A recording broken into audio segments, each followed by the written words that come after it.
যারা diabetic patient আছেন তারা অনেকেই এটা চিন্তা করেন আর দুঃখ প্রকাশ করেন যে আমি তো মিষ্টি চিনি সব কিছু ছেড়ে দিয়েছি, কি খাই? সকালবেলা চা খাই, সেটাও চিনি ছাড়া, তার সাথে দুটো ক্রিম ক্র্যাকার বিস্কুট খাই। তারপর ব্রেকফাস্টে কি করি?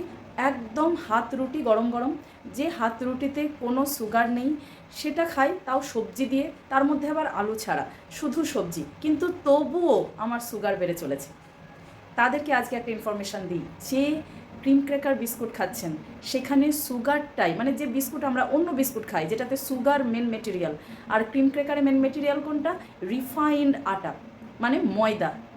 তাহলে প্রবলেম সুগারে শুধু নয়, প্রবলেম রিফাইন্ড আটাতে বা ময়দাতে, যেটা আলটিমেটলি প্রথম তো সুগার স্পাইক করবেই খাওয়ার পরপর, এবং আলটিমেটলি যেটা কনভার্ট হবে সুগারই।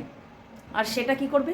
আপনার সেলের ভিতরে সুগারকে বাড়াবে, ইনসুলিন রেজিস্ট্যান্স তৈরি করবে। তাই সকালবেলা চায়ের সাথে ক্রিম ক্র্যাকারকে হেলদি অপশান চুজ না করে ড্রাই নাটস চুজ করুন।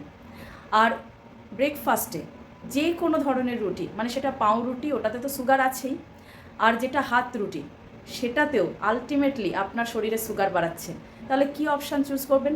ছাতু চুজ করতে পারেন, বা যদি মনে হয় যে আটা ময়দা মানে রুটি জাতীয় বা পরোটা এগুলো খেতে ভালো লাগে, তাহলে মিলেটের আটা চুজ করুন, আমন্ড আটা চুজ করুন, যদিও আমন্ড অনেক কস্টলি, তাহলে মিলেট খান। তো এই হেলদি অপশানগুলো আপনারা চুজ করুন। আর মাথা থেকে ওটা বার করে দিন যে শুধু সুগারেই, মানে শুধু চিনি মিষ্টি গুড় মধু এই কিছুতেই মানে আপনার সুগার বাড়বে, এটা নয়।